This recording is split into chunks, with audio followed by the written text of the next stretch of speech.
હું બીએડ માં ભણવા ગયો તો એવું બધું કરેલું મેં વિષય વસ્તુ પાઠ લેવા જાય તો થઈ રહે 30 મિનિટ નથી આપણે લેક્ચર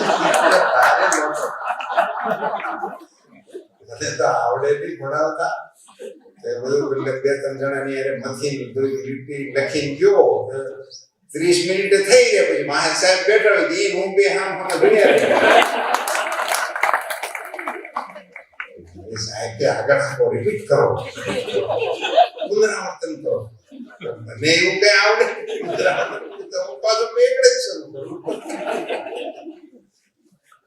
એમ તમે બધા વિષય વસ્તુઓને કન્ટેન્ટને લઈને આવ્યા છો ગાય જે છે ને સાહેબ એ એક એવી અનમોલ ચીજ છે તો અહીંયા શોધ સત્ર છે એ જાણીને જ અત્યંત રાજી થયું અમે કમસે કમ હું તો આ અમૃત કાળની શરૂઆતના શુકન ગણાવું છું આ કાર્યક્રમ પત્રકાર મિત્રોને કે મારા નામે લખજો કે આ કાર્યક્રમ એ અમૃત કાળને સામા મળેલા સારામાં સારા શુકન તરીકે આ કાર્યક્રમ કોઈ સારો વિચાર વાવીએ ને તો એમાંથી શું થાય એનું ઉત્તમ ઉદાહરણ છે હું 88માં જિલ્લા ભાજપનો પ્રમુખ હતો અને એ વખતની રાજનીતિનું એક નાનકડું ઉદાહરણ દઉં તો હું જિલ્લાની મીટિંગ ચાવડા સાહેબ કરતો અમરેલીમાં તેમાં કોઈ છૂટાયેલું હોય જ નહીં એક જણો છૂટાયેલો ન હોય અમે બેઠા હોય સરપંચ કોઈ છૂટાયેલો અમારી ભેગો બેહવાનું એ રાજનીતિની ઓરિજિનલ સ્થિતિ મેં મીટિંગ લીધેલી પ્રમુખ તરીકે અને એમાં કોઈ છૂટાયેલું ન હોય અને એ પ્રમુખ તરીકે આદરણીય અડવાણીજીએ રથયાત્રા કાઢેલી અને હું જિલ્લા ભાજપના પ્રમુખ તરીકે 30 બસ લઈ અને અમરેલીથી સોમનાથ ગયો. હવે એમાં છૂટાવાનો તો વિષય જ નહોતો ને. જો છૂટાવાનો વિષય ન હોય તેમાં સરકાર ને એવું બધું જ કીધી આવે એવું તો કઈ દિશાઓ સુધી ક્યાંય દેખાતું નહોતું પણ ત્યાંથી નીકળેલી રથયાત્રામાં અનાયાસે લગાવેલા નારા મંदिर हम बनाएंगे राम लला आएंगे मंदिर वहीं बनाएंगे 22/1/2024 એને જો સાચી રીતે સેવવામાં આવે તો થઈ જાય એટલે એક જ નાનો વિચાર મારા મગજમાં અથડાણા રાખે છે યોગ્ય જગ્યા છે તપોવન ધામ છે સંતોનું સાનિધ્ય છે શોધ કરવા વાળા લોકો બેઠા છે અને શોધના કેન્દ્રમાં ગાય માતા છે એવું વાતાવરણ આવે ને અમારા મગજમાં વથડાના રાખે વિશે હું ન મૂકું તો પછી મને એમ પોતાને લાગ્યા રાખે હું ક્યાંક ભૂલી એટલે એટલો વિષય મૂકી દઉં આપણે ગાયને માતાજી માનીએ છીએ 33 કરોડ દેવતાનો એમાં વાસ છે એવું બધું આપણે કહીએ છીએ રામાવતારનું એક કારણ પણ ગાય માતાને કહેવામાં આવે છે ગાય માતાના સ્વરૂપે પૃથ્વી બ્રહ્માજી પાસે ગયા હતા માંગણી કરી હતી કે મારી ઉપર બહુ ભાર વધી ગયો છે કંઈક કરો વ્યવસ્થા એવી ગાય માતાના અંદરની એક રચના જે છે જેને આપણે ગૌમૂત્ર કહીએ છીએ ગોબર કહીએ છીએ મળ અને મૂત્ર એ કોઈના પવિત્ર ના હોય અને નીચે અંડરલાઈન એ શબ્દ જ એવા છે પછી એનું વર્ણન કરવાની કઈ જરૂર જ નહીં મળ શબ્દ લાગે એટલે એ અપવિત્રતાનો દ્યોતક શબ્દ જ છે ભાષાની દૃષ્ટિથી પછી એનું સમજાવવાની જરૂર નહીં મળ અને મૂત્ર બે ઉત્સર્ગ થયા પછીની વસ્તુઓ છે એટલે એ અપવિત્ર જ હોય નકામી જ હોય એની વિશે કઈ વર્ણન કરવાની આવશ્યકતા નહીં અને કોઈએ દાવો નથી કર્યો કે અમારા મળ મૂત્ર પવિત્ર હોય મોટી મોટી ડિસિપ્લિન વાળા ઘણા બધા એના વાળ પૂજાવે છે ટાલ પૂજાવે ઘણું બધું પૂજવા વાળા બધા મળે છે પણ આવી કોઈ હિંમત નથી કરી કોઈ નથી કરી બધું વખાણ બધા ખૂબ કરાવે છે આ બધા ક્ષેત્રોમાં આપણે જાણકાર છે પણ અહીંયા મારે એનો ઉલ્લેખ નથી કરવો પણ સરાચર સૃષ્ટિના વિશ્રામભાઈ રામ એક સર્જન મારા નાથે એવું કર્યું છે એ આપણી દેશી ગાય માતાના મળ અને મૂત્ર પવિત્ર છે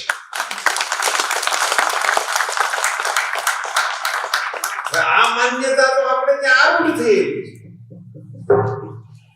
હવે મળ અને મૂત્ર જો પવિત્ર હોય તો એ તો વિચાર કે માંગી લેવો વિષય છે. તો એના શારીરિક બંધારણની અંદર કોઈ એવી વ્યવસ્થા હોવી જોઈએ જે અન્ય પ્રાણીઓથી એને જુદું પાડે. નહીંતર તો આ સંભવ જ નથી. અને આપણી તો બધી ધાર્મિક પ્રવૃત્તિની અંદર આપણે એનું લીપણ કરી શકીએ છીએ. આપણે કાંઈ આગળ આ જગ્યાને પવિત્ર કરવી હોય તો માર્બલથી ન થાય. એની ઉપર ગાયને ગોબરનો ચોખ્ખો લગાડી દો એટલે આ પવિત્ર થઈ જાય. હજી આપણે હશે પ્રક્રિયામાં બધા ફેરફારો સમય જતા ઘણા થઈ જાય. નહીંતર આપણને મૃત્યુ પછી નવરાવ્યા પછી ગાયનું લીપણ કરેલું હોય એની ઉપર સુવડાવવામાં આવે છે. હજી સુવડાવવામાં આવે તો પછી શું થાય? આપણે જોરથી એટલા માટે નથી બોલી શકતા. વાહ વળ્યો છે ને એ ગમે એમ કરી નાખે છે બધા. અને રિવાજોને તોડવા એને ફોરવર્ડ ગણવામાં આવે. ઈ એક જે ભૂત ગરી ગયું છે ને આપણામાં એની દવા તાત્કાલિક જરૂર છે. અને શાસ્ત્રો અને વિજ્ઞાન એ બંને સાથે સાથે ચાલે છે એમ આપણે કહેવું પડે છે. આપણે જે એટલું ખોખારો બંધ નથી કહી શકતા કે અમારા શાસ્ત્રો છે એ શુદ્ધ વિજ્ઞાન છે, એ અમારા ઋષિ મુનિઓએ લખેલી નોંધો છે, એની લખવાની પદ્ધતિ આ હતી. એ વખતે એવી પદ્ધતિ છે એટલે એ લોકો એવી રીતે લખ્યું છે. જે સિસ્ટમ હોય એટલા માટે એવી રીતે લખ્યું. તુલસીદાસજીએ રામાયણ લખી તો શું એને આપણને હિસ્ટ્રી આપવા માટે લખી કે અયોધ્યામાં એક રાજા હતા, એમ 3 રાણી હતી અને એટલા છોકરા હતા, એની બાજુ નવો ગઢ હતો, એવું કેવા હાટું લખ્યું હોય? એને માનવ જાતને ઉપદેશ આપવા માટેના સૂત્રો આપવા હતા. એટલે કથા વસ્તુ તરીકે એમણે અયોધ્યાની કથાને પસંદ કરી છે, પણ એને તો જીવનના સૂત્રો આપવા માટે લખી છે. સ્વાંતઃ સુખાય તુલસી રઘુનાથ ગાથા. મસ્તા મસ્તા બધા પ્રયોગો નથી આપણે ત્યાં. તો મારો એક નમ્ર મત છે કે આ પવિત્ર છે તો એના કારણો શું છે એને સંશોધિત કરીને પ્રસ્થાપિત કરવાનું કામ હવેની આપણી વિજ્ઞાનની પેઢીએ આવશ્યક રીતે કરવું જોઈએ અને દુનિયાને કહેવું જોઈએ કે આ કારણ છે અમારી ગાયની અંદર કે જેને કારણે એનું મળ અને મૂત્ર પવિત્ર છે. આ સંશોધન કરવાનું અને એના ગુણ છે બધા. મેં હમણાં એક સર્વે કરાયો. મેં 1000 ગૌશાળાનો ચાવડા સાહેબ રિપોર્ટ લીધો, પ્રત્યક્ષ બધાના નામ, સરનામા, ટેલિફોન નંબર સાથે. 1000 ગૌશાળાને અમે પૂછ્યું કોરોનાની અંદર તમારે ત્યાં કામ કરતા ગાયની સેવા કરતા લોકોને કેટલાને થયો અને એમાંથી કેટલાના મૃત્યુ થયા. સાહેબ કહેતા મને એટલો આનંદ થાય છે કે એક પણ ગૌશાળાની અંદર એક પણ જણ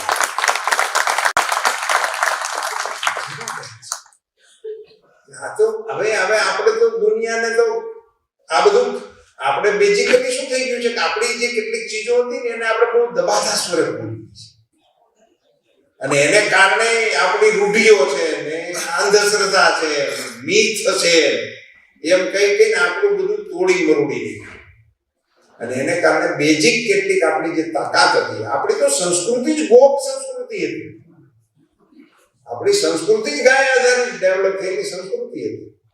આપણે ત્યાં પશુપાલન અને ખેતી એ બે એકબીજા સાથે સંકળાયેલી ચીજો હતી. બે જુદી હતી જ નહીં, બે ભેગી જ હતી અને અત્યંત ખેલાયેલું હતું. તમે સમજી લો સાહિત્યની અંદર પણ શિષ્ટ સાહિત્ય ને એ બધું મહેનત કરો ત્યારે આવે, પણ મહેનત કરવા કરતા જીવન પદ્ધતિઓમાં જે જીવાતું હોય ને એ લોકગીતોમાં એની કરતા મારો મત છે કે 1 ઇંચ આગળનું તત્વ છે. સાહિત્ય તો શું છે, કોઈ કવિ હૃદય હોય ને એના મગજમાં કોઈ દ્રશ્ય દેખાઈ જાય તો પણ એને રચના સ્ફુરી જાય. કોઈ સારું સુંદર દ્રશ્ય જોયું, કોઈ સારી ઘટના ઘટે તો એના મનમાં ઉર્મિઓ આવે ને એને એ અક્ષર દેહ આપી શકે. પણ લોકગીત ન બને.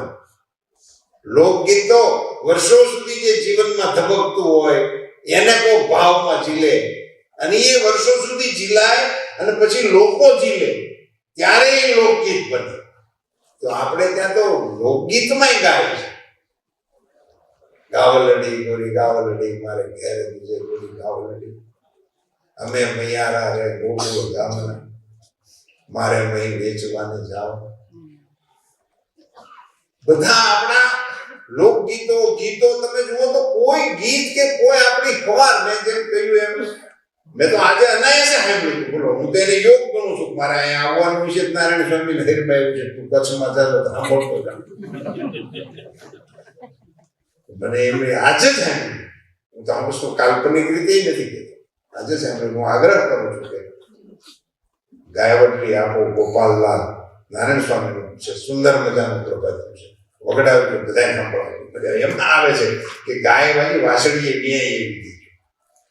તો ગાય આધારિત ખેતી આપણા પ્રધાનમંત્રીશ્રીએ જે કેટલાક ઇનિશિયેટિવ લીધા, જેમ મેં આજે કહ્યું એમ કે ભાઈ આપણા આ માલધારીને, આપણા માછીમારને કે આપણા આવા સામાન્ય સરપંચોને એમને પ્રજાસત્તાક દિનની પરેડમાં મહેમાન બનાવીને બોલાવવા, એ નવો એક ઇનિશિયેટિવ છે.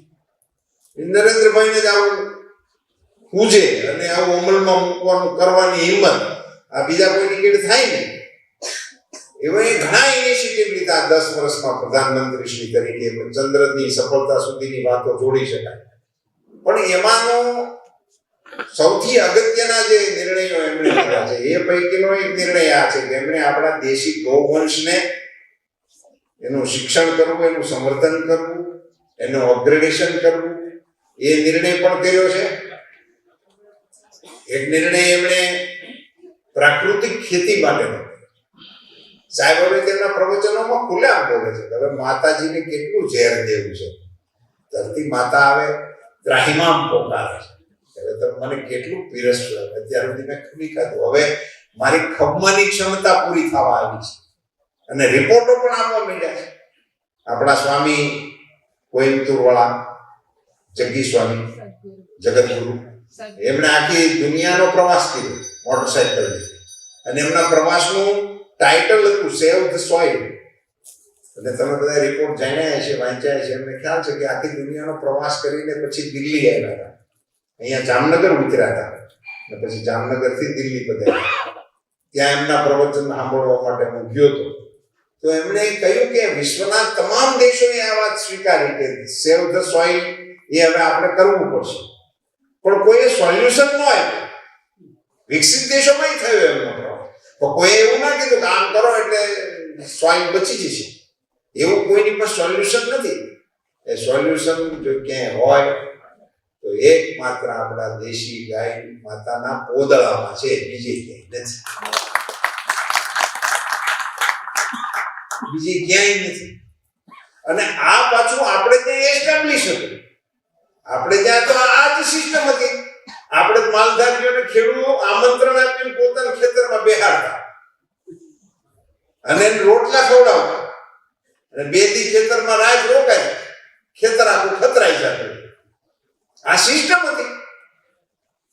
અને આપણા બધા જૂના માણસોને ખ્યાલ છે કે જે ખેતી સાથે સંકળાયેલા છે, ગાયનો પોદળો તમે ખેતરમાં એમને મૂકી આવો અને એની આજુબાજુ જેને પ્રયોગ કરવો હોય એને પણ છૂટ છે કે આજુબાજુ 10 બાય 10 નો ખાડો કરવો, 10 ફૂટ ઊંડો, 10 બાય 10 પહોળો, અને આખો ખાડો કરો, એમાં એકેય અળસિયું જો નીકળે તો બીજી જગ્યાએ જાઓ. એક પણ અળસિયું ન નીકળે 10 બાય 10 ના ખાડામાં, ઈ જમીનમાં તમારે ગાયનો પોદળો મૂકીને આવી જાવ બાજુમાં, એ ખાડાના કાંઠે જ મૂકી દેવો. 24 કલાકમાં પાતાળમાંથી અળસિયું એ પોદળામાં પગી જાય. આ ટેકનિક સૃષ્ટિના રચના કરનારાએ બનાવેલી છે, આપણી બનાવેલી નથી. અને ઈ જમીનને ફર્ટાઇલ કરવાની સિસ્ટમ હતી, અને એ અસલ સિસ્ટમ જ એ હતી.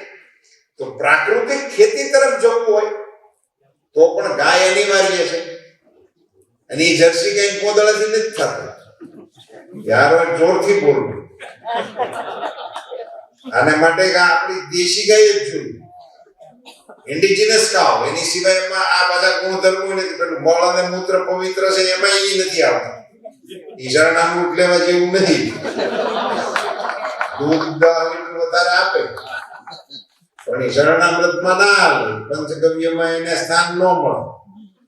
એ બધી ફેક્ટ વસ્તુઓ છે અને સંશોધનનો વિષય છે કે કેમ નથી ને આ કેમ છે, એને આપણે એસ્ટાબ્લિશ કરવું પડે. મેં તો વિભાગ નહીં કહ્યું છે, કરશે.